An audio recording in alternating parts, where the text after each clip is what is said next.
Man, this one hit different, no cap. Picture this, January 10th, 2026, deep in a Dallas recording studio. Lights low, beats bumping, Gucci Mane the legend, the boss, the man who put half these young bulls on. Sitting there thinking he about to handle some straight business with one of his own signed artists. Next thing you know, guns drawn, masks on, AK-style pistol to the head. Pooh Shiesty, his own artist, his main slime, turning the whole spot into a hostage situation. Forcing papers in front of Gucci, yelling sign this. Release me from the label. Robbing the man blind, wedding ring, watch, earrings, cash, everything. Barricading doors, crew moving like a SWAT team. And y'all, Pooh was wearing an ankle monitor the whole time. Fast forward to now, FBI raids hit Memphis hard. Pooh's house swarmed, dad snatched up too, Big 30 locked in, whole crew from the 901 in cuffs. And just days ago, Pooh Shiesty picks up that jail phone and speaks out. What he just said. Straight shocking, gang. Got the streets divided, families hurting, and the whole rap game watching, but here's the part that really got me. This ain't just some wild robbery story. Nah, this is a family story. A mama praying through tears on Facebook, a daddy locked up right beside his son, kids left asking questions, and a second chance that got flushed in one dumb move. How does a nigga go from first day out anthem to federal kidnapping charges in under 6 months? What the hell was he thinking? And what did that jail call really reveal about the pain behind the mask? Let me break it down for y'all. Buckle up, this one long, and it's heavy. Informed Saw Kratos style, we going deep, no cap. Let's get into it. Alright gang, before we dive into the madness of January 10th, we gotta go back to the beginning, Cane Creek, South Memphis, where Pooh Shiesty was forged in that raw drill fire. Luntrell Denell Williams Jr., born November 8, 1999. Mama Gladys Baines called him Mr. Pooh from day one. Sweet lil nickname. His brother flipped it to Shiesty cause that's exactly how he moved. Slick, street smart, never trusting easy. No cap, that name fit perfect. Pooh grew up in the trenches. Memphis drill scene was popping. Think Young Dolph, Yo Gotti, all that energy. He was dropping mixtapes early, freestyles that hit different. Voice gritty, lyrics talking that real guns, loyalty, the block. 2019, Hell Night drops, and it's a vibe. Then ABCGE, visuals going viral. But the game changer, Gucci Mane. Gucci hears the buzz. Deem is the young bull. Signs him to 1017 Records in 2020, joint venture with Atlantic. Gucci saw the star power, called him Main Slime, and boom, back in blood with Lil Durk. That joint took over the world. Pooh on the map heavy. See Red, Main Slime, all them bangers. Tour, chains, the lifestyle. But street never left. 2020, Florida trip turns ugly. Bay Harbor Islands incident, alleged robbery gone wrong. Guns involved in violent and drug trafficking conspiracy. Feds build the case. 2021, he turns himself in, pleads guilty 2022, facing life. But catches 63 months. Does about 3 years, released early October 2025 on home confinement. Ankle monitor on 24/7, supervised release till April 2026 y'all. He comes home like a king. Drops FDO'd first day out, December 2025. Shoots straight to #1 on Billboard R&B Hip Hop. Gucci posting the Main Slime is back. Celebrating. Pooh hitting the studio, flexing freedom, talking motivation from Gucci's own comeback story. He said in interviews Gucci showed him how to switch up, get fit, get the mind right, sober up. Seemed like Pooh was taking notes. Family around him, mama proud, dad in the mix, whole Memphis riding, but here's where it gets crazy, gang. That ankle monitor, supposed to keep him home. Rec time approved, but streets calling. Contract issues bubbling with 1017.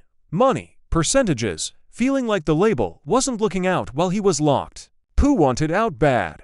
And instead of lawyers, he chose the streets way. Let me paint the picture step by step, cause this was planned, not some heat of the moment mess. January 10th, 2026, Pooh arranges a business meeting at a Dallas recording studio. Supposed to be contract talk with Gucci Mane and 2 label associates. Pooh rolls up with 8 deep, his crew from Memphis, including Big 30 and his own father, Luntrell Williams Sr. They travel in rental cars, coordinated like a military op. They get inside. Doors close. Conversation starts normal. Then, here's where it flips. Pooh pulls out that black AK-style pistol. Crew draws weapons. Coordinated armed takeover. Feds called it. They barricade the studio, hold Gucci and the two others hostage. Pooh slaps contract termination papers in front of Gucci. Sign this. Release me from the label. Gucci says no at first. Pistol to the head. Gucci signs. They force the full release, but they ain't done.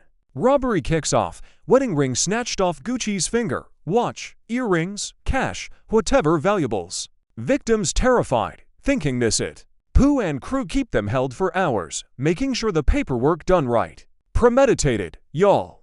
Pooh even had the contract printed ahead. They dip out eventually, but the damage done. Pooh back on the road to Memphis, ankle monitor beeping the whole time like it ain't even there. Thinking they got away clean. But nah. Let me break it down detective style, cause the feds connected every dot like a chess master. First, that ankle monitor. Pooh on home confinement, GPS data. Straight placed him at the Dallas studio, exact time of the takeover. He even called his case manager during or right around it, claiming he was just out for rec time. Lie exposed. Studio had cameras rolling. Surveillance footage caught the whole ambushed masks, but body types, voices, movements matched. Victims, Gucci, and the two others they identified Pooh, Big 30, the crew. No cap, Gucci cooperated fully. Sworn FBI statement says Pooh pointed that AK right at him. Rental cars traced back to Memphis. License plate readers on highways. Cell phone pings. Social media posts flexing new jewelry right after. Dots connected. Fingerprints. Maybe DNA if they touch stuff. And the contract itself, premeditation proof. Pooh printed it before walking in. This wasn't spontaneous. This was a movie plot that went federal, April 2nd to 3rd, 2026. The feds move. Raids in Dallas, Memphis, Nashville. 9 suspects total. Pooh's house hit hard. FBI agents everywhere. Dad arrested first, then Pooh, all charged with kidnapping and armed robbery. Federal case, gang. If convicted, life in prison possible. Pooh facing the biggest fall of his life. Now this the part that really tugs at the heart, y'all. The family angle. Cause while the street's talking tough, behind the scenes it's pain. Pooh's mama, Gladys Baines, she been posting cryptic on Facebook.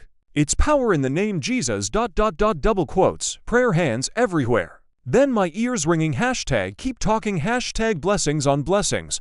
Blocking haters with I been blocked you hating MFs. Hashtag Amen. She went live playing music, middle finger energy mixed with faith. You can feel the hurt, her son and her baby daddy both locked up now.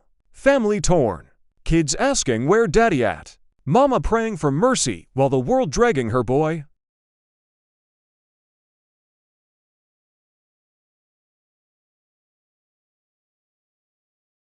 Whack 100 dropping the paperwork live. Fans split, some defending Pooh, some saying play stupid games. For the victims trauma real. Guns in your face over paperwork? Nah. At the end of the day, gang, the real untold story ain't just the raid, the guns, or the court. It's the family left behind. A mom scrolling cryptic posts, playing her son's music to cope. A legacy mob ties now tainted by betrayal from within. Kids watching their father and grandfather in the system.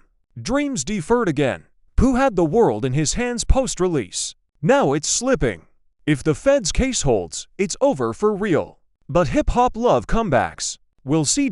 If this hit different, if the family angle got you thinking about loyalty, choices, and consequences, smash that like button. Subscribe. Drop a comment. What you'll think about a dad snitching after apologizing. You riding with Pooh or calling it facts? More updates coming as court moves. We staying on this. Appreciate y'all rocking with the channel. Stay solid out here. Watch your circle and protect your peace. This one for the culture. Peace.